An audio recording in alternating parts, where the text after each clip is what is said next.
Hello friends, welcome to IT study. आज की video में हम कवर करेंगे अगस्त महीने के फर्स्ट वीक की सबसे महत्वपूर्ण करंट अफेयर्स।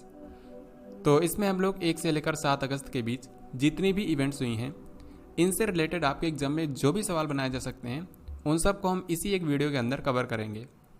तो इसमें मैंने टोटल 40 क्वेश्चंस लिए हैं और ये हर एक क्वेश्चन आपके आने वाले एग्जाम्स के लिए काफ़ी ज़्यादा महत्वपूर्ण साबित होंगे। तो आपको इस वीडियो को बिल्कुल ध्यान से देखना है। आइए शुरू करते हैं। सबसे पहला क्वेश्चन है, भारत का पहला हिम तेंदुआ संरक्षण केंद्र किस राज्य में स्थापित किया जाएगा? हो सकता है आपने यहाँ पर आंसर हिमाचल प्रदेश किया हो, लेकिन इसका आंसर ये नहीं होगा। इसका आंसर होगा उत्तराखंड। दरअसल क्या है कि जो हिम तेंदुआ है ये हिमाचल प्रदेश का स्टेट एनिमल है, लेकिन उत्तराखंड का स्टेट एनिमल है अल्पाइन मस्क डियर। तो ये आपको याद रखना है, इसका आंसर हिमाचल प्रदेश नहीं होगा, इसका आंसर होगा उत्तराखंड। दरअसल क्या है कि उत्तराखंड में पिछले कुछ सालों में कई सारे हिम तेंदुए देखे गए हैं, तो इन्हीं के संरक्षण के लिए एक संरक्षण केंद्र बनाया जाएगा उत्तराखंड में। उत्तराखंड में कहाँ पर बनेगा? उत्तराखंड के उत्तरकाशी जिले में इसको बनाया जाएगा। तो ये भारत का पहला सेंटर होगा जो कि स्पेशली हिम तेंदुआ को संरक्षण देने के लिए बनाया जाएगा। जम्मू कश्मीर के नए उपराज्यपाल के रूप में किसको अपॉइंट किया गया है? Very very important. आप जानते हैं जम्मू कश्मीर ये भारत का केंद्र शासित प्रदेश बना था 31 अक्टूबर 2019 को। तो उसके बाद यहाँ के पहले उपराज्यपाल बनाए गए थे गिरीश चंद्र मुर्मू, लेकिन अभी अभी इन्होंने इस्तीफा दे दिया है। तो अब इनके बाद जम्मू कश्मीर के नए उपराज्यपाल बने हैं मनोज सिन्हा। तो ये जम्मू कश्मीर के सेकंड उपराज्यपाल बन गए हैं, इसको आपको याद रखना है। और अब जो गिरीश चंद्र मुर्मू हैं, इनको भारत का कंट्रोलर एंड ऑडिटर जनरल बना दिया गया है, यानी कि नियंत्रक और महालेखा परीक्षक। तो ये दोनों अपॉइंटमेंट्स काफ़ी ज़्यादा महत्वपूर्ण हैं। किस राज्य की सरकार ने ई रक्षाबंधन नाम से एक ऑनलाइन साइबर जागरूकता कार्यक्रम शुरू किया है? ये जो ई रक्षाबंधन नाम का ऑनलाइन साइबर जागरूकता कार्यक्रम है, इसके जरिए लोगों को साइबर सिक्योरिटी के बारे में अवेयर किया जाएगा, खासकर महिलाओं और बच्चों को। तो ये अभियान चलाया जा रहा है आंध्र प्रदेश में। ये पूरे 1 महीने तक चलाया जाएगा, 31 अगस्त तक। इसके अलावा आंध्र प्रदेश में ही हाल ही में एक और अभियान शुरू किया गया था, ऑपरेशन मुस्कान। ऑपरेशन मुस्कान ये गुमशुदा बच्चों का पता लगाने के लिए शुरू किया गया था आंध्र प्रदेश में। हाल ही में किसने विद्यार्थी विज्ञान मंथन 2020-21 नाम से एक राष्ट्रीय कार्यक्रम शुरू किया है? तो स्टूडेंट्स के बीच में साइंस को लोकप्रिय बनाने के लिए ये विद्यार्थी विज्ञान मंथन शुरू किया है भारत के स्वास्थ्य मंत्री डॉक्टर हर्षवर्धन ने। सो आंसर हो जाएगा ऑप्शन बी। ये कक्षा 6 से लेकर 11वीं तक के स्कूली छात्रों के लिए है, ताकि उनका रुझान साइंस की तरफ बढ़ाया जा सके। तो इसको भारत के स्वास्थ्य मंत्री ने लॉन्च किया है। हाल ही में नीति आयोग ने फरवरी से जून 2020 की अवधि के लिए आकांक्षी जिलों की सूची जारी की है। आपको बताना है कि इसमें कौन सा जिला शीर्ष पर है। तो एस्पिरेशनल डिस्ट्रिक्ट्स की सूची में नंबर 1 पर रहा है छत्तीसगढ़ का बीजापुर। सो इस क्वेश्चन का आंसर हो जाएगा ऑप्शन बी। इसके बाद दूसरे नंबर पर है मेघालय का री भोई और तीसरे स्थान पर है उत्तर प्रदेश का बहराइच जिला। तो ये सारे आपको याद रखने हैं। नीति आयोग ने साल 2018 में आकांक्षी जिला कार्यक्रम शुरू किया था। नीति आयोग के इस समय सीईओ हैं अमिताभ कांत और इसके उपाध्यक्ष हैं राजीव कुमार। हाल ही में किसने खादी अगरबत्ती आत्मनिर्भर मिशन को मंजूरी दी है? तो जैसा कि आप इसके नाम से समझ गए होंगे, ये भारत को अगरबत्ती उत्पादन में आत्मनिर्भर बनाने के लिए शुरू किया जाएगा। तो इसके तहत भारत का जो KVIC है, khadi village and industries commission, ये भारत के जो अगरबत्ती विनिर्माता हैं उनको सहयोग करेगा, उनको जो आवश्यक उपकरण हैं वो उपलब्ध कराएगा। तो इस मिशन को शुरू करने के लिए हाल ही में भारत के जो MSME मंत्री हैं, यानी कि नितिन गडकरी, इन्होंने मंजूरी दे दी है। सो आंसर हो जाएगा ऑप्शन बी। इनमें से किस राज्य में 3 राजधानियां बनाए जाने की योजना है? तो इसका आंसर आप सभी को पता होगा, आंसर होगा आंध्र प्रदेश। तो अभी क्या है कि 31 जुलाई को यहाँ के जो उपराज्यपाल हैं बिश्वभूषण हरिचंदन, इन्होंने इसके लिए जो विधेयक था उसको अपनी मंजूरी दे दी है। तो जब ये लागू हो जाएगा तो आंध्र प्रदेश भारत का पहला राज्य होगा जहाँ पर 3 राजधानियाँ होंगी। अब ये 3 राजधानियाँ कौन सी होंगी, यहाँ पर आप देख सकते हैं। जिस तरीके से दक्षिण अफ्रीका में 3 राजधानियाँ हैं, ऐसे ही आंध्र प्रदेश में भी 3 कैपिटल बनाई जाएंगी। अगर हम दक्षिण अफ्रीका की बात करें तो यहाँ पर एग्जीक्यूटिव कैपिटल है प्रिटोरिया, यहाँ की जुडिशियल कैपिटल है ब्लॉमफॉन्टेन और लेजिस्लेटिव कैपिटल है केप टाउन। ऐसे ही आंध्र प्रदेश में भी 3 राजधानियाँ होंगी। यहाँ की कार्यकारी राजधानी होगी विशाखापत्तनम, न्यायिक राजधानी होगी कुर्नूल और यहाँ की विधायी राजधानी होगी अमरावती। तो ये तीनों आपको याद रखने हैं। आंध्र प्रदेश के मुख्यमंत्री हैं YS जगन मोहन रेड्डी और यहाँ पर कई सारी योजनाएं भी शुरू हुई हैं, जैसे कि YSR आरोग्यश्री योजना शुरू हुई है, YSR कापू नेस्तम योजना शुरू हुई है, जगन्नाथ चेडाडू योजना शुरू हुई है। ऐसी कई सारी योजनाएं यहाँ पर शुरू की गई हैं। इस साल दिसंबर महीने में जो महिला विश्व टीम स्क्वैश चैंपियनशिप होगी, आपको बताना है कि इसका आयोजन कौन से देश में किया जाएगा। देखिए, अब ये न्यूज़ में इसलिए है क्योंकि भारत ने इससे विड्रॉ कर लिया है, भारत इसमें शामिल नहीं होगा। तो इसका आयोजन किया जाएगा मलेशिया की राजधानी कुआलालंपुर में। ये जो स्क्वैश स्पोर्ट होता है, यहाँ पर आप इसको देख सकते हैं। इसमें एक तरफ दीवार होती है और सामने 2 प्लेयर्स होते हैं। एक बार एक प्लेयर हिट करता है, दूसरी बार दूसरा प्लेयर। तो इस तरीके से स्क्वैश स्पोर्ट खेला जाता है। और भारत के अगर प्लेयर्स की बात करूं तो भारत के आपको 3 प्लेयर याद रखने हैं स्क्वैश में। एक तो हैं, बहुत ही चर्चा में रहते हैं, सौरभ घोषाल जो कि कोलकाता से हैं। और महिलाओं में आपको 2 याद रखना है, दीपिका पल्लिकल कार्तिक और ज्योत्सना चिनप्पा, ये दोनों हैं चेन्नई से। तो स्क्वैश में आपको इन्हीं भारत के 3 प्लेयर्स के नाम याद रखने हैं। भारतीय प्रतिभूति और विनिमय बोर्ड यानी कि securities and exchange board of India, ये भारत के शेयर मार्केट को रेगुलेट करता है और इसको शॉर्ट में बोला जाता है सेबी। तो आपको बताना है कि इस समय इसके अध्यक्ष कौन हैं। तो सेबी के वर्तमान में अध्यक्ष हैं अजय त्यागी। सो आंसर हो जाएगा ऑप्शन सी। और अभी इनका कार्यकाल 18 महीनों के लिए बढ़ा दिया गया है, यानी कि अब ये फरवरी 2022 तक सेबी के अध्यक्ष बने रहेंगे। सेबी का हेडक्वार्टर है मुंबई में। एशियाई अवसंरचना विकास बैंक यानी कि एशियन इंफ्रास्ट्रक्चर इन्वेस्टमेंट बैंक, जिसका हेडक्वार्टर आप जानते हैं चीन की राजधानी बीजिंग में है। तो आपको ये बताना है कि इसका अध्यक्ष किसको चुना गया है। तो AIIB के नए अध्यक्ष बने हैं जिन लीकन। अभी तक यही अध्यक्ष थे इसके, और अभी इनको दूसरे कार्यकाल के लिए इसका अध्यक्ष बना दिया गया है। तो अब ये अगले 5 सालों तक इसके अध्यक्ष बने रहेंगे। 5 अगस्त 2020 को अयोध्या में राम मंदिर का भूमि पूजन और शिलान्यास किसने किया। तो इसका राइट आंसर होगा ऑप्शन बी, यानी कि नरेंद्र मोदी जी। यहाँ पर मैं आपको बता दूं कि इसका कॉन्ट्रैक्ट दिया गया है लार्सन एंड टोब्रो को, और ये माना जा रहा है कि अगले 3 सालों में ये राम मंदिर बनकर तैयार हो जाएगी। तो इसको बनाया जाएगा अयोध्या शहर में, जो कि उत्तर प्रदेश में है। और उत्तर प्रदेश के जिस ज़िले में पड़ता है उसका नाम पहले हुआ करता था फैज़ाबाद, लेकिन बाद में इसका नाम बदल करके कर दिया गया था अयोध्या। तो आज के समय जो अयोध्या शहर है ये अयोध्या ज़िले में ही है, यानी कि शहर का नाम भी अयोध्या है और ज़िले का नाम भी अयोध्या है। Next question and very important, जो बेरूत शहर है ये हाल ही में भयंकर विस्फोट के कारण खबरों में था। आपको बताना है कि ये किस देश की राजधानी है। तो बेरूत राजधानी है लेबनान की। सो आंसर हो जाएगा ऑप्शन सी।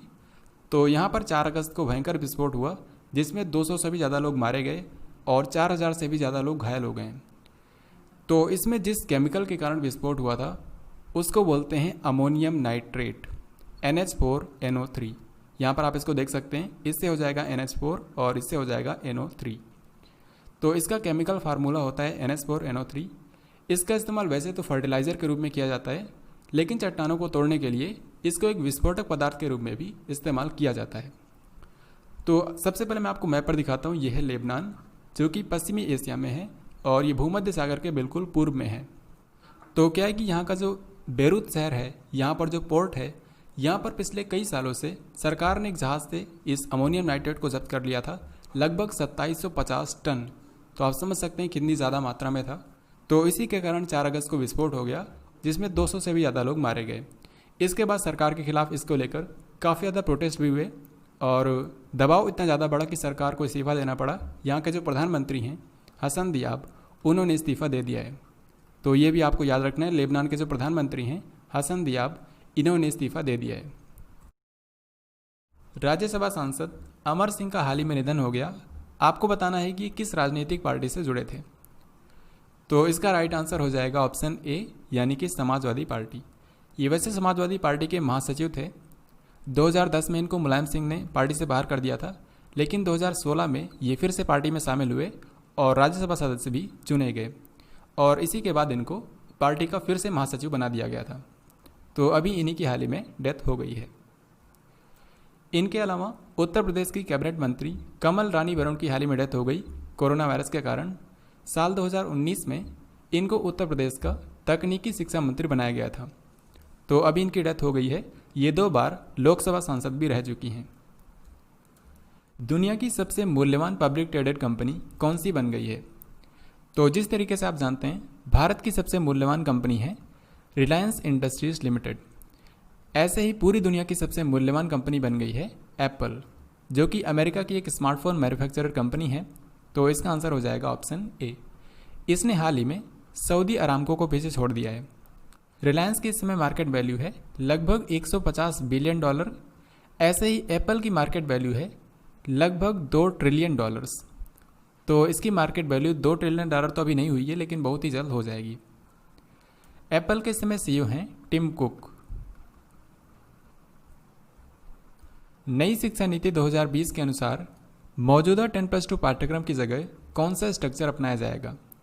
तो इसका आंसर आपको पता होगा, लेकिन उससे पहले मैं आपको बता दूं कि ये जो नेशनल एजुकेशन पॉलिसी आई है 2020 में, ये भारत की तीसरी नेशनल एजुकेशन पॉलिसी है। इससे पहले भी 2 बार आ चुकी है। सबसे पहले आई थी 1968 में इंदिरा गांधी के समय में, फिर उसके बाद 1986 में, उस समय राजीव गांधी भारत के प्रधानमंत्री थे, और अभी आई है 2020 में प्रधानमंत्री नरेंद्र मोदी जी के कार्यकाल में। तो ये भारत की तीसरी शिक्षा नीति है, जो कि 1986 में जो शिक्षा नीति आई थी उसकी जगह लेगी। तो ये क्वेश्चन आपके एग्जाम में आ सकता है। अब ये जो 2020 में नेशनल एजुकेशन पॉलिसी आई है, इसी पर हम फोकस करेंगे। इसका ड्राफ्ट जिस कमेटी ने तैयार किया था उसके अध्यक्ष थे इसरो के पूर्व चेयरमैन के कस्तूरी रंगन। तो इसको हाल ही में 29 जुलाई को कैबिनेट ने मंजूरी दे दी है। इसी के बारे में हमको देखना है। सबसे पहली चीज़ आपको याद रखनी है कि जो मानव संसाधन विकास मंत्रालय है, अब इसका नाम बदल करके शिक्षा मंत्रालय कर दिया गया है। तो इस तरीके से भारत के इस समय शिक्षा मंत्री हैं रमेश पोखरियाल निशंक। अब इसी में बोला गया है कि इस समय जो स्कूली शिक्षा के लिए 10+2 सिस्टम है, इसको बदलकर 5+3+3+4 फॉर्मेट में किया जाएगा। इसका मतलब ये है कि अब स्कूली शिक्षा जो है ये 15 साल की होगी, और इस 15 साल को 4 भागों में बांट दिया गया है। यहाँ पर आप देख सकते हैं, इसमें जो शुरुआत के 5 साल होंगे इसको बोला जाएगा फाउंडेशन स्टेज। इसमें जो शुरू के 3 साल होंगे उसमें बच्चे प्री स्कूलिंग की शिक्षा लेंगे आंगनवाड़ी में। फिर इसके बाद जो अगले 2 साल होंगे उसमें क्लास 1 और क्लास 2 की पढ़ाई होगी, और इस 5 साल के दौरान बच्चों को कोई भी एग्ज़ाम नहीं देना होगा। इसके बाद आता है प्रिपरेटरी स्टेज। ये 3 सालों का होगा, और इन 3 साल में क्लास 3, क्लास 4 और क्लास 5 की पढ़ाई होगी। यहीं से बच्चों की एग्जामिनेशन भी शुरू हो जाएगी क्लास 3 से ही। तो यहाँ पर आपने देखा फाउंडेशन स्टेज में क्लास 2 तक पढ़ाई होगी, उसके बाद क्लास 3 से प्रिपरेटरी स्टेज के अंदर पढ़ाई होगी। इसके बाद आता है मिडिल स्टेज। ये भी 3 सालों का होगा, और इस दौरान बच्चे क्लास 6, 7 और 8 की पढ़ाई करेंगे। यहीं से बच्चों को प्रोफेशनल और स्किल ट्रेनिंग दी जाएगी, और स्थानीय स्तर पर उनको इंटर्नशिप भी कराई जाएगी। तो ये सब क्लास 6 से ही शुरू होगा। कंप्यूटर नॉलेज भी दी जाएगी, बेसिक लेवल पर उनको कोडिंग भी सिखाई जाएगी। इसके बाद लास्ट में आता है सेकेंडरी स्टेज, जो कि 4 सालों का होगा, और इस 4 साल के दौरान क्लास 9 से लेकर 12 तक की पढ़ाई होगी। इसमें स्ट्रीम को ख़त्म कर दिया गया है, यानी कि अब बच्चे अपनी इच्छा से कोई भी सब्जेक्ट ले सकते हैं, और जो बोर्ड एग्जाम होंगे ये पहले की तरह ही कंटिन्यू रहेंगे। तो इस तरीके से 10+2 फॉर्मेट की जगह 5+3+3 फॉर्मेट को लाया जाएगा। तो इस क्वेश्चन में यही पूछा गया है कि जो नई शिक्षा नीति 2020 है, इसके हिसाब से जो 10+2 स्ट्रक्चर है, इसकी जगह पर कौन सा स्ट्रक्चर लाया जाएगा? तो इसका आंसर हो जाएगा 5+3+3+4। इसके अलावा भी नई शिक्षा नीति 2020 में और भी कई सारे बदलाव किए गए हैं, जैसे कि क्लास 5 तक मातृभाषा में पढ़ाई की जाएगी। ये मैंडेटरी नहीं है, लेकिन कक्षा 5वीं तक मातृभाषा में पढ़ाई की जा सकती है। जो विदेशी यूनिवर्सिटीज़ हैं उनको भारत में कैंपस खोलने की अनुमति दी जाएगी। इससे जो भारत के स्टूडेंट्स हैं उनको दुनिया की बेस्ट इंस्टीट्यूट में पढ़ने का अवसर मिलेगा, उनको इसके लिए विदेश जाना नहीं पड़ेगा। ऐसे ही जो यूजीसी है, AICTE है या फिर NCTE है, इन सबको ख़त्म करके एक रेगुलेटरी बॉडी बनाई जाएगी जिसका नाम होगा Higher Education Commission of India. ये आपके एग्जाम में पूछ सकते हैं। ऐसे ही भारत में जो वैज्ञानिक और सामाजिक अनुसंधान होते हैं उन सबको नियंत्रित करने के लिए नेशनल रिसर्च फाउंडेशन की स्थापना की जाएगी। इसके अलावा अब आप ग्रेजुएशन जो है इसको 3 साल में भी कर सकते हैं, 4 साल में भी कर सकते हैं। साथ ही साथ अब आपके पास मल्टीपल एंट्री एंड एग्जिट का ऑप्शन अवेलेबल होगा। इसका मतलब ये है कि आप किसी भी साल में ग्रेजुएशन छोड़ सकते हैं और किसी भी साल में फिर से आप उसको अपनी पढ़ाई को कंटिन्यू कर सकते हैं। जैसे कि आप 1 साल करके छोड़ देते हैं तो आपको सर्टिफिकेट मिलेगा, 2 साल करने के बाद एडवांस डिप्लोमा और 3 साल करने के बाद आपको बैचलर्स डिग्री मिल जाएगी। इसके बाद आप चौथा साल भी कर सकते हैं। बेसिकली जिन बच्चों को रिसर्च में आगे जाना है उनके लिए चौथा साल रखा गया है। तो चौथा साल कंप्लीट करने पर बैचलर्स डिग्री विद रिसर्च दिया जाएगा। इसके बाद जिन लोगों को MA करना होगा, अगर उन्होंने 3 साल की डिग्री ली है तो उनके लिए MA 2 साल का होगा और जिन्होंने 4 साल की डिग्री ली है उनके लिए MA 1 साल का ही होगा। तो ये सारे पॉइंट्स आपको याद रखने हैं। और PhD करने के लिए अब MPhil नहीं करना होगा, MPhil को अब ख़त्म कर दिया गया है। तो ये कुछ पॉइंट्स आपको नई शिक्षा नीति 2020 के बारे में याद रखना है। इसके बाद ये रहा नेक्स्ट क्वेश्चन, किस राज्य में भारतीय प्रबंधन संस्थान यानी कि Indian institute of management Sirmaur की आधारशिला रखी गई है? तो इसका राइट आंसर होगा ऑप्शन डी यानी कि हिमाचल प्रदेश। ये जो सिरमौर है ये हिमाचल प्रदेश के एक ज़िले का नाम है और इसी ज़िले में एक छोटा सा टाउन है जिसका नाम है धौला कुआं। तो इसी शहर में ये IIM सिरमौर की स्थापना की जाएगी। इसकी आधारशिला रखी है भारत के शिक्षा मंत्री रमेश पोखरियाल निशंक और हिमाचल प्रदेश के जो मुख्यमंत्री हैं जयराम ठाकुर। इन दोनों लोगों ने संयुक्त रूप से इसकी आधारशिला रखी है।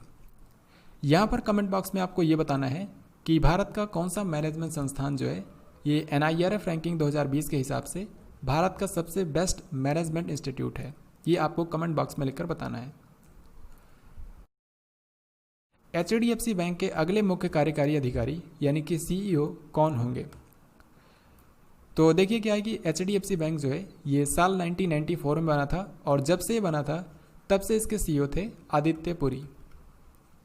तो अभी इन्होंने अनाउंस किया है कि इस साल के अक्टूबर महीने में ये अपना पद छोड़ देंगे। तो इनके बाद जो CEO बनेंगे HDFC बैंक के, इनका नाम होगा शशिधर जगदीशन। सो आंसर हो जाएगा ऑप्शन बी। HDFC बैंक का हेडक्वार्टर है मुंबई में। किस मंत्रालय ने IT सक्षम छात्रवृत्ति योजनाओं के लिए स्कॉच गोल्ड अवार्ड 2020 प्राप्त किया है? तो इसका राइट आंसर होगा ऑप्शन डी यानी कि जनजातीय कार्य मंत्रालय, जिसके मंत्री हैं अर्जुन मुंडा। संयुक्त राष्ट्र और इंटरनेशनल कन्फेडरेशन ऑफ NGO, जिसको शॉर्ट में बोलते हैं इकानगो, तो इनके द्वारा ग्लोबल फेलोशिप अवार्ड के रूप में स्थापित करमवीर चक्र अवार्ड से किसको सम्मानित किया गया है? तो इसका राइट आंसर होगा ऑप्शन सी यानी कि सुनील यादव SS। ये SS मोटिवेशन के नाम से एक टेलीग्राम चैनल चलाते हैं और उसके ज़रिए लोगों को मोटिवेट करते हैं। तो उसी के लिए इनको ये सम्मान दिया गया है। अरब जगत का पहला परमाणु ऊर्जा संयंत्र किस देश में स्थापित किया गया है? Very very important. यानी कि यहाँ पर आपसे ये पूछा जा रहा है जो सारे अरब कंट्रीज़ हैं उनमें से पहला कंट्री कौन सा है जहाँ पर न्यूक्लियर पावर प्लांट शुरू हुआ है? तो इसका राइट आंसर होगा ऑप्शन डी यानी कि संयुक्त अरब अमीरात, जहाँ पर इस साल के IPL भी होने वाले हैं। तो यहाँ पर जो परमाणु ऊर्जा संयंत्र स्थापित किया गया है इसको UAE ने साउथ कोरिया की मदद से स्थापित किया है। इसका नाम है बराका परमाणु ऊर्जा संयंत्र यानी कि बराका न्यूक्लियर पावर प्लांट। तो ये जो पावर प्लांट है इसमें 1400 मेगावाट की टोटल 4 यूनिट हैं, यानी कि ये मैक्सिमम 5.6 गीगावाट एनर्जी प्रोड्यूस कर सकता है। लेकिन अभी इनमें से केवल एक ही यूनिट ने काम करना शुरू किया है और UAE सरकार का कहना है कि 2023 तक ये चारों यूनिट्स को स्टार्ट कर देंगे। तो उसके बाद ये 5.6 गीगावाट की एनर्जी प्रोड्यूस करना शुरू कर देगा। तो आपसे पूछ सकते हैं कि बराका न्यूक्लियर पावर प्लांट कौन से देश में है? आपको बताना है UAE। किस राज्य के स्वास्थ्य विभाग ने संजीवन नाम से एक मोबाइल ऐप लॉन्च की है। तो संजीवन नाम की एप्लीकेशन लॉन्च की है बिहार सरकार ने। ये बेसिकली कोविड-19 के बारे में लोगों को हर तरह की जानकारी देने के लिए लॉन्च किया गया है। जैसे कि राज्य में कहाँ कहाँ पर कोविड-19 के टेस्ट सेंटर्स हैं, कहाँ कहाँ पर कोविड-19 के देखभाल केंद्र हैं, या फिर अस्पतालों में बेड उपलब्ध है कि नहीं, ये सब जानकारी इस एप्लीकेशन पर दी जाएगी। तो इसको शुरू किया बिहार की सरकार ने। यहाँ के मुख्यमंत्री हैं नीतीश कुमार, यहाँ के राज्यपाल हैं फागू चौहान, और यहाँ के जो पूर्व राज्यपाल थे लालजी टंडन, जो कि मध्य प्रदेश के राज्यपाल भी थे, इनकी हाल ही में डेथ हो गई है। इनमें से किस संस्थान ने कोरोना वायरस को फैलने से रोकने के लिए आश्रय नाम से एक मेडिकल बेड आइसोलेशन सिस्टम विकसित किया है? सबसे पहले मैं आपको इसको दिखाना चाहूँगा। यहाँ पर आप देख सकते हैं इसका नाम रखा गया है आश्रय।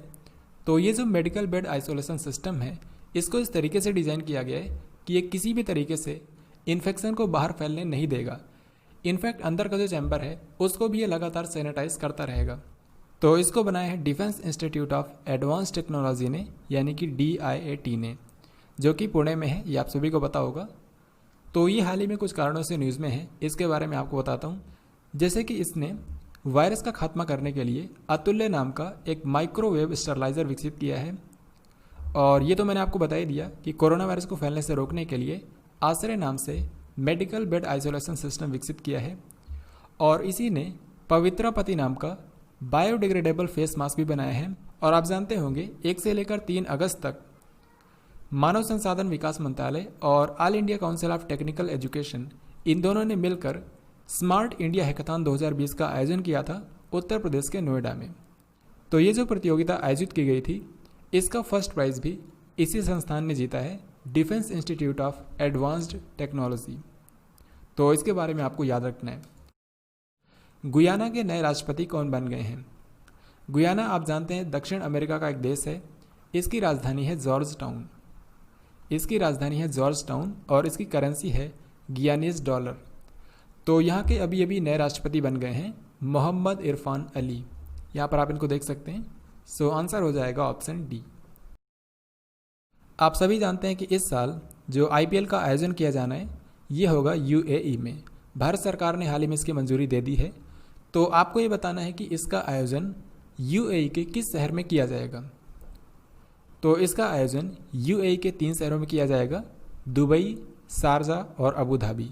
सो आंसर हो जाएगा ऑप्शन डी। यहाँ पर आप इन शहरों को मैप में भी देख सकते हैं। इसमें मैं आपको बता दूं, जो दुबई शहर है ये UAE का सबसे बड़ा शहर है, और जो अबू धाबी है ये यहाँ की राजधानी है। तो इसके बारे में अभी आपको याद रखना है। इसके बाद ये रहा नेक्स्ट क्वेश्चन। हाल ही में मुस्लिम महिला अधिकार दिवस किस दिन मनाया गया है? तो इसका राइट आंसर होगा ऑप्शन बी, यानी कि 1 अगस्त। दरअसल आपको पता होगा पिछले साल 3 तलाक को भारत में अवैध घोषित कर दिया गया था। तो इसके लिए जो विधेयक था उसको राष्ट्रपति ने 1 अगस्त को पारित किया था, और उसी के साथ भारत में 3 तलाक को अवैध घोषित कर दिया गया था। तो इस साल इसकी पहली वर्षगांठ है, इसीलिए इस पल को सेलिब्रेट करने के लिए 1 अगस्त को मनाया गया है मुस्लिम महिला अधिकार दिवस। तो अब मैं आपको बताता हूँ कि फर्स्ट वीक में कौन कौन से इंपॉर्टेंट डेज मनाए गए हैं जो आपको याद रखने हैं। तो सबसे पहले है 1 अगस्त। 1 अगस्त को मनाया गया है मुस्लिम महिला अधिकार दिवस, यानी कि मुस्लिम वुमेन राइट्स डे, जो कि अभी मैंने आपको बताया। इसके बाद है विश्व संस्कृत दिवस 2020। यहाँ पर 2020 इसलिए लिखा है क्योंकि इसकी डेट हर साल फिक्स नहीं होती है। ये हर साल जो श्रावण मास की पूर्णिमा होती है उस दिन ये मनाया जाता है, जिस दिन भारत में रक्षाबंधन भी मनाया जाता है। तो इस साल श्रावण मास की पूर्णिमा थी 3 अगस्त को, इसीलिए इस बार 3 अगस्त को विश्व संस्कृत दिवस मनाया गया है। इसके बाद हम 2 को एक साथ कवर करेंगे, 6 अगस्त और 9 अगस्त। क्योंकि जब सेकेंड वर्ल्ड वॉर चल रहा था तो 6 अगस्त और 9 अगस्त को अमेरिका ने जापान के 2 शहरों पर परमाणु बम गिराए थे। तो सबसे पहले 6 अगस्त 1945 को अमेरिका ने जापान के हिरोशिमा शहर पर परमाणु बम गिराया था, और उस बम का नाम रखा गया था लिटिल बॉय। ये कई बार आपके एग्जाम में पूछा गया है। इसके 3 दिन बाद 9 अगस्त को नागासाकी पर जो परमाणु बम गिराया गया था उसका नाम रखा गया था फैट मैन। तो इसीलिए ये दोनों दिवस मनाए जाते हैं 6 अगस्त को और 9 अगस्त को। इसके बाद राष्ट्रीय हथकरघा दिवस, नेशनल हैंडलूम डे, ये हर साल मनाया जाता है 7 अगस्त को भारत में। अब इसके बाद हम आगे बढ़ते हैं। इनमें से किस केंद्र शासित प्रदेश ने ऑनलाइन शिक्षा के लिए ई ज्ञान मित्र नाम से एक मोबाइल एप्लीकेशन लॉन्च की है? तो इसका राइट आंसर होगा ऑप्शन बी, क्योंकि इसको लॉन्च किया है दादरा नगर हवेली तथा दमन और दीव। यहाँ की राजधानी है दमन और यहाँ के प्रशासक हैं प्रफुल्ल पटेल। प्रफुल्ल पटेल यहाँ के प्रशासक हैं। अभिनेत्री ज़ेबुन्निसा की हाल ही में डेथ हो गई। आपको बताना है कि बॉलीवुड में ये किस नाम से मशहूर थी? तो बॉलीवुड में इनको कुमकुम नाम से जाना जाता था। सो आंसर हो जाएगा ऑप्शन सी। ये बिहार से थी और इन्होंने मदर इंडिया, कोहिनूर और ऐसी 100 से भी ज़्यादा फिल्मों में इन्होंने काम किया था। ऐसे ही आपको पता होगा इसी साल नवाब बानो की भी डेथ हो गई थी, जो कि बॉलीवुड में निम्मी के नाम से मशहूर थी। तो इनके बारे में भी आपको याद रखना है। ऐसे ही भारत के फेमस थिएटर डायरेक्टर और ड्रामा टीचर इब्राहिम अलकाजी की भी हाल ही में डेथ हो गई। ये 94 साल के थे। ये सबसे लंबे समय तक राष्ट्रीय नाट्य विद्यालय के डायरेक्टर भी रहे हैं, जिसको बोला जाता है नेशनल स्कूल ऑफ ड्रामा। तो इसके सबसे लंबे समय तक डायरेक्टर रहे हैं। और जैसा कि यहाँ पर आप देख सकते हैं, इनको भारत का तीनों पद्म पुरस्कार मिला हुआ था, पद्म श्री, पद्म भूषण और पद्म विभूषण। ऐसे ही भारत के एक लोक संगीतकार की हाल ही में डेथ हो गई। इनका नाम है सोनम शेरिंग लेप्चा और लोक संगीत में इनके उत्कृष्ट योगदान के लिए साल 2007 में इनको पद्मश्री से सम्मानित किया गया था। Next question and very important, सरकार द्वारा संचालित पहली अंतर्राज्य हेलीकॉप्टर सुविधा किस राज्य से शुरू की गई? यानी कि भारत की पहली इंटरस्टेट हेलीकॉप्टर सुविधा शुरू हुई है, जिसको गवर्नमेंट द्वारा संचालित किया गया है। तो इसको कहाँ पर संचालित किया गया? उत्तराखंड में। तो हाल ही में उत्तराखंड के देहरादून से लेकर गढ़वाल पहाड़ियों के बीच पहली बार यह हेलीकॉप्टर सुविधा शुरू की गई और इसको संचालित किया है पवन हंस लिमिटेड ने। देन इसके बाद ये रहा नेक्स्ट क्वेश्चन, प्रधानमंत्री नरेंद्र मोदी जी के निजी सचिव के रूप में किसको अपॉइंट किया गया है? तो प्रधानमंत्री के प्राइवेट सेक्रेटरी बन गए हैं हार्दिक सतीश चंद्र शाह। यहाँ पर आप इनको देख सकते हैं। करेक्ट आंसर हो जाएगा ऑप्शन डी। इनमें से किस भारतीय पत्रकार को प्रेम भाटिया पुरस्कार 2020 प्रदान किया गया? तो सबसे पहले मैं आपको बता दूं कि ये पुरस्कार दिया जाता है प्रेम भाटिया मेमोरियल ट्रस्ट द्वारा। और ये जो ट्रस्ट है ये साल में 2 पुरस्कार देता है, एक तो पॉलिटिकल रिपोर्टिंग के लिए और दूसरा एनवायरमेंटल रिपोर्टिंग के लिए। तो इस साल पॉलिटिकल रिपोर्टिंग के लिए दिया गया है दीपंकर घोष को, जो कि इंडियन एक्सप्रेस के एक पत्रकार हैं। इसके अलावा एनवायरमेंटल रिपोर्टिंग के लिए एक वेबसाइट को पुरस्कार दिया गया है, जिसका नाम है People's Archive of Rural India. इसको शॉर्ट में बोलते हैं PARI। ये ग्रामीण भारत में रिपोर्टिंग के लिए डेडिकेटेड वेबसाइट है। तो इसको इस साल का एनवायरमेंटल रिपोर्टिंग के लिए प्रेम भाटिया पुरस्कार दिया गया है। तो क्वेश्चन में अगर आप देखेंगे तो यहाँ पर कैटेगरी मेंशन नहीं है, तो ऑप्शन के हिसाब से आपको आंसर करना होगा Dipankar Ghosh. Oriental insurance company limited, इसके बारे में आपको पता होगा, ये सार्वजनिक क्षेत्र की एक सामान्य बीमा कंपनी है और इसका हेडक्वार्टर है नई दिल्ली में। तो अभी अभी इसका अध्यक्ष और प्रबंध निदेशक यानी कि CMD किसको बनाया गया है? तो इसकी CMD बनी है SN राजेश्वरी। सो आंसर हो जाएगा ऑप्शन डी। ली तेंग हुई, इनकी हाल ही में डेथ हो गई। आपको बताना है कि ये किस देश के पूर्व राष्ट्रपति थे? तो ये ताइवान के पूर्व राष्ट्रपति थे। सो आंसर हो जाएगा ऑप्शन सी। ये ताइवान में लोकतांत्रिक रूप से चुने गए पहले राष्ट्रपति थे, इसीलिए इनको ताइवान के लोकतंत्र का जनक भी कहा जाता है। तो अभी हाल ही में इनकी डेथ हो गई है। और ताइवान की इस समय राष्ट्रपति हैं साई इंग वेन। ताइवान की राजधानी है ताइपे और यहाँ की करेंसी है न्यू ताइवान डॉलर। इसके बाद ये रहा नेक्स्ट क्वेश्चन, बांग्लादेश में पावर प्लांट के निर्माण के लिए रिलायंस पावर ने इनमें से किस वित्तीय संस्था के साथ समझौता किया है? तो जो रिलायंस पावर है ये बांग्लादेश में 718 मेगावाट का एक पावर प्लांट स्थापित करेगा और इसी के लिए इसने एशियाई विकास बैंक के साथ $200 मिलियन का ऋण समझौता किया है। तो इस क्वेश्चन का आंसर हो जाएगा ऑप्शन डी।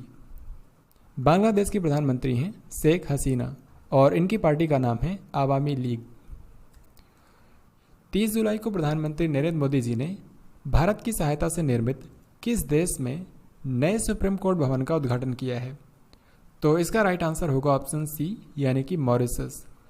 तो मॉरिशस की जो राजधानी है पोर्ट लुइस, यहाँ पर सुप्रीम कोर्ट के नए भवन का उद्घाटन किया गया है। इसका उद्घाटन किया भारत के प्रधानमंत्री नरेंद्र मोदी और यहाँ के जो प्रधानमंत्री हैं प्रविंद जगन्नाथ। इन दोनों लोगों ने संयुक्त रूप से इसका उद्घाटन किया है। किस राज्य ने अरावली की पहाड़ियों पर बीज बोने के लिए एरियल सीडिंग तकनीक को अपनाया है? ये काफ़ी महत्वपूर्ण क्वेश्चन है। ये जो एरियल सीडिंग तकनीक होती है, इसमें ऊपर से हेलीकॉप्टर या फिर ड्रोन के जरिए बीजों का छिड़काव किया जाता है। तो इसमें क्या किया जाता है कि जो बीज होता है उसके ऊपर मिट्टी, खाद या फिर दूसरी जो ज़रूरी चीज़ें हैं उन सबको लपेट कर एक बॉल के रूप में बना लिया जाता है और फिर उस बॉल को किसी हेलीकॉप्टर में या फिर विमान में या फिर किसी ड्रोन में रख करके उसको ऊपर से ज़मीन पर छिड़काव किया जाता है। इस तरीके से एरियल सीडिंग की जाती है। तो इससे जो पहाड़ी इलाके होते हैं वहाँ पर वृक्षारोपण आसानी से किया जा सकता है। तो हाल ही में अरावली की पहाड़ियों पर बीज बोने के लिए एरियल सीडिंग तकनीक को अपनाया है हरियाणा की सरकार ने।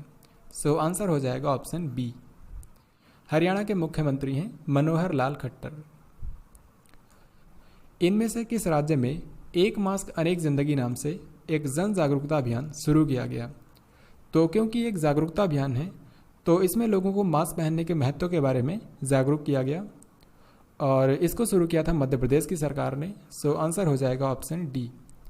इसके तहत जगह जगह पर मास्क बैंक भी बनाए गए हैं जहां पर लोग मास्क डोनेट कर सकते हैं या फिर जो लोग मास्क डोनेट नहीं कर सकते हैं वो लोग पैसे भी डोनेट कर सकते हैं। इसके बाद में इसको गरीबों में डिस्ट्रीब्यूट कर दिया जाएगा। तो इसको शुरू किया है मध्य प्रदेश की सरकार ने। इसके अलावा भी यहाँ पर इस कोरोना वायरस के टाइम में कई सारे अभियान शुरू किए गए हैं। जैसे कि एक तो रोको टोको अभियान शुरू किया गया था। जो लोग सार्वजनिक स्थानों पर मास्क नहीं पहन रहे हैं उनको पकड़ने के लिए ये रोको टोको अभियान शुरू किया गया था। इसके अलावा यहाँ पर टूरिस्ट को आकर्षित करने के लिए इंतज़ार आपका अभियान शुरू किया गया था। ये एक सोशल मीडिया कैंपेन था। और बच्चों की पढ़ाई को जारी रखने के लिए हमारा घर हमारा विद्यालय नाम का अभियान शुरू किया गया था।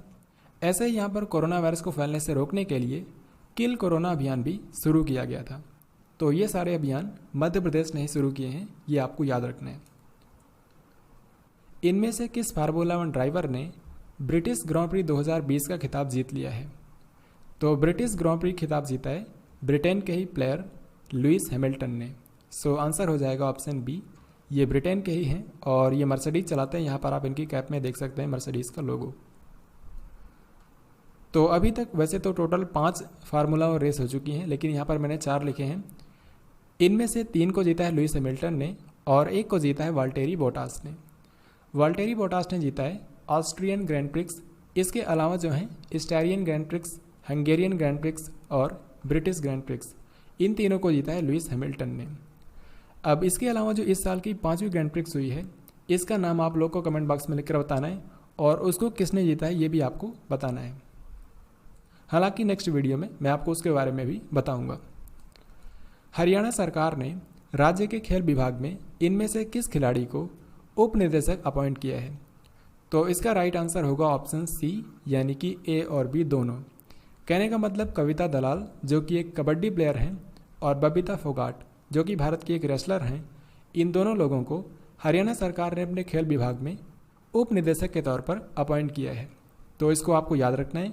हरियाणा सरकार ने यह भी कहा है कि राज्य के जो भी खिलाड़ी ओलंपिक्स में गोल्ड मेडल जीत कर लाएंगे उनको 6 करोड़ रुपए दिए जाएंगे। हरियाणा के बारे में आपको एक वेरी इंपॉर्टेंट पॉइंट याद रखना है कि 2021 में जो खेलो इंडिया यूथ गेम्स होंगे उसकी मेज़बानी करेगा हरियाणा। हरियाणा के कौन से शहर में होगा? पंचकुला में। ये आपको याद रखना है। Next question and very important, यहाँ पर आपको भारत की पहली सौर ऊर्जा संचालित नौका का नाम बताना है जिसने हाल ही में गुस्ताव ट्रवे अवार्ड जीता है।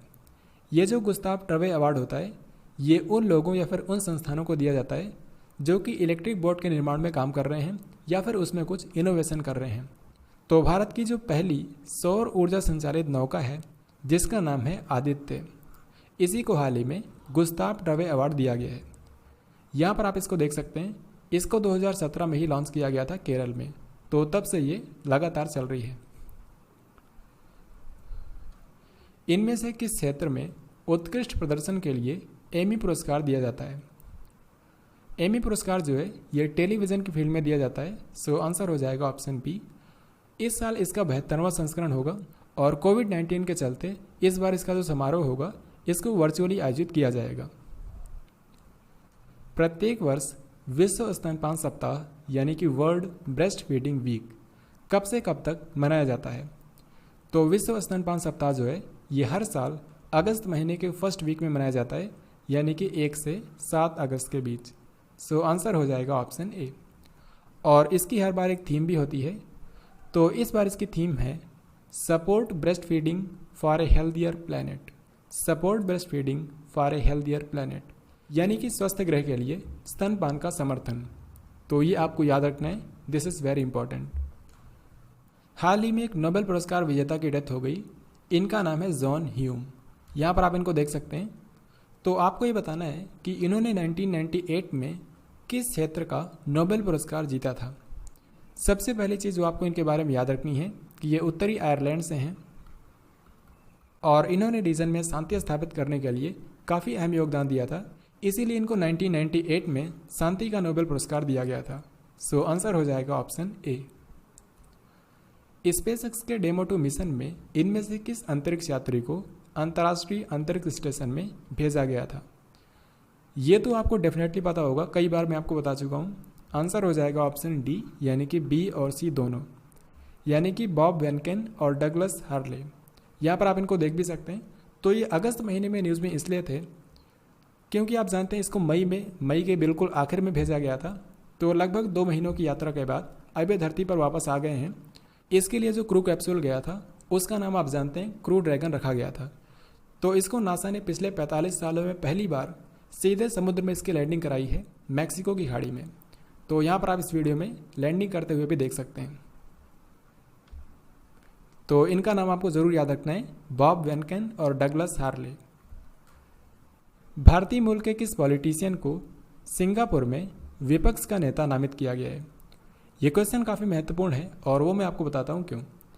क्योंकि सिंगापुर में जुलाई महीने में आम चुनाव हुए थे और सिंगापुर के इतिहास में ऐसा पहली बार हुआ है जब यहाँ पर विपक्ष का नेता नामित किया गया है। और क्योंकि ये भारतीय मूल के हैं सो काफ़ी महत्वपूर्ण हो जाता है। इनका नाम है प्रीतम सिंह। क्योंकि जुलाई महीने में जो सिंगापुर में आम चुनाव हुए थे उसमें सबसे बड़ी विपक्षी पार्टी के रूप में इन्हीं की पार्टी उभर कर आई थी। तो इसीलिए इनको विपक्ष का नेता नामित किया गया है। बाय द वे आपसे इनकी पार्टी का नाम पूछ सकते हैं। इनकी पार्टी का नाम है वर्कर्स पार्टी। देन इसके बाद ये रहा नेक्स्ट क्वेश्चन। 5 अगस्त 2020 को महाराष्ट्र के किस पूर्व मुख्यमंत्री की डेथ हो गई है? यहाँ पर आप इनको देख सकते हैं। इनका नाम है शिवाजी राव पाटिल निलंगेकर। सो आंसर हो जाएगा ऑप्शन डी और इनकी पार्टी है कांग्रेस। ये महाराष्ट्र के 10वें मुख्यमंत्री थे। हालांकि केवल इन्होंने 10 महीने ही महाराष्ट्र के मुख्यमंत्री के रूप में काम किया था। इस समय महाराष्ट्र के मुख्यमंत्री हैं उद्धव ठाकरे, जिनकी पार्टी है शिवसेना। इनमें से किस भारतीय खिलाड़ी ने एक किताब लिखी है जिसका नाम है विशेष कोड टू विन? और ये जो किताब है इसमें आप विशेष जो शब्द देख रहे हैं ये भारत के एक बास्केटबॉल प्लेयर हैं। इनफैक्ट इस समय भारत के सबसे युवा कप्तान हैं बास्केटबॉल टीम के। तो इनका नाम है विशेष भृगवंशी। तो इन्हीं के ऊपर यह किताब लिखी गई है और इसको लिखा है निरुपमा यादव ने। सो आंसर हो जाएगा ऑप्शन डी। और इसको इस साल नेशनल स्पोर्ट्स डे पर लॉन्च किया जाएगा, राष्ट्रीय खेल दिवस पर। इसी दिन आपको पता होगा राष्ट्रीय खेल पुरस्कार भी दिए जाते हैं। बिहार के मुख्यमंत्री नीतीश कुमार ने एक पुस्तक रिलीज की है जिसका नाम है सियासत में सदस्यता। तो आपको ये बताना है कि इसको किसने लिखा है। इसको लिखा है बिहार के जो इस समय बिहार की विधानसभा के जो अध्यक्ष हैं विजय कुमार चौधरी, इन्होंने इस किताब को लिखा है। ऐसे ही एक और किताब हाल ही में न्यूज़ में है, इसका नाम है बर्न्ट शुगर। इसको लिखा है अवनी दोषी ने, जो कि दुबई में भारतीय मूल की एक महिला हैं। ये किताब न्यूज़ में इसलिए है क्योंकि इसको इस साल के मैन बुकर पुरस्कार के लिए नामित किया गया है। हालांकि पुरस्कार मिलता है कि नहीं ये देखा जाएगा, लेकिन नॉमिनेट किया गया है। इनमें से किस देश ने महात्मा गांधी के सम्मान में एक सिक्का जारी करने का फैसला किया है? तो इसका राइट आंसर होगा ऑप्शन ए यानी कि ब्रिटेन।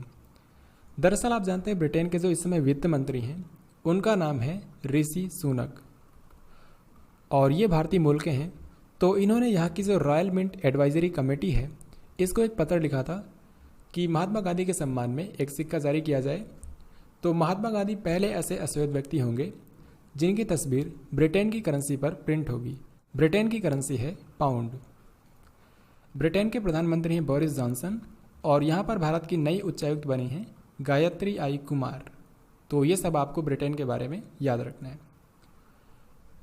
आगे बढ़ने से पहले यहाँ पर मैं आपको बता दूँ कि हाल ही में पाकिस्तान ने अपना नया पॉलिटिकल मैप जारी किया है।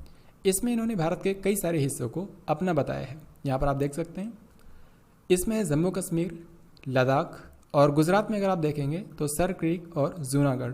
तो इन एरियाज़ को इन्होंने अपना बताते हुए नया पॉलिटिकल मैप जारी किया है। हालांकि भारत सरकार ने पाकिस्तान के इस कदम को राजनीतिक मूर्खता में उठाया गया कदम बताया। तो बस ये पाकिस्तान की फ्रस्ट्रेशन है और कुछ भी नहीं है। आप सभी जानते हैं कि पिछले साल 5 अगस्त को भारत सरकार ने जम्मू कश्मीर से आर्टिकल 370 को हटा लिया था और जम्मू कश्मीर का जो विशेष राज्य का दर्जा था वो भी ख़त्म कर दिया गया था। तो इन सब के बावजूद भी पाकिस्तान कुछ खास कर नहीं पाया था। तो इसीलिए इन्होंने इस साल इसको 1 साल पूरे होने से 1 दिन पहले ही ये मैप जारी किया है। तो इस तरीके से इस वीक के सभी इंपॉर्टेंट करंट अफेयर्स कवर हो गए हैं। अब आपके लिए 2 क्वेश्चंस होंगे जिनका राइट आंसर आपको नीचे कमेंट बॉक्स में लिखकर बताना है। तो सबसे पहला क्वेश्चन है, इनमें से किस राज्य के सिरमौर जिले में भारतीय प्रबंधन संस्थान यानी कि इंडियन इंस्टीट्यूट ऑफ मैनेजमेंट की आधारशिला रखी गई है? और मैंने आपसे एक क्वेश्चन ये भी पूछा था कि भारत का सबसे बेस्ट मैनेजमेंट संस्थान कौन सा है, ये भी आपको बताना है। फिर इसके बाद दूसरा क्वेश्चन है, इसमें बेसिकली मैंने 4 क्वेश्चन को ऐड कर दिया है। इसमें आपको बताना है कि इनमें से कौन सा एक विकल्प सही से मैच नहीं है। तो सेबी के अध्यक्ष अजय त्यागी, गुयाना के राष्ट्रपति मोहम्मद इरफान अली, जम्मू कश्मीर के उपराज्यपाल गिरीश चंद्र मुर्मू और पीएम नरेंद्र मोदी के प्राइवेट सेक्रेटरी हार्दिक सतीश चंद्र शाह। तो इन्हीं में से कोई एक ऑप्शन गलत है, उसी को आपको कमेंट बॉक्स में लिखकर बताना है। तो इस तरीके से हमने अगस्त महीने के फर्स्ट वीक के सारे इंपॉर्टेंट करंट अफेयर्स कवर कर लिए हैं। इसके बाद सेकंड वीक की करंट अफेयर्स भी आएगी और जुलाई महीने की करंट अफेयर्स भी जल्दी आने वाली है। तो अगर आपको ये वीडियो पसंद आया है तो इसको लाइक और शेयर ज़रूर करें। Thanks for watching this video.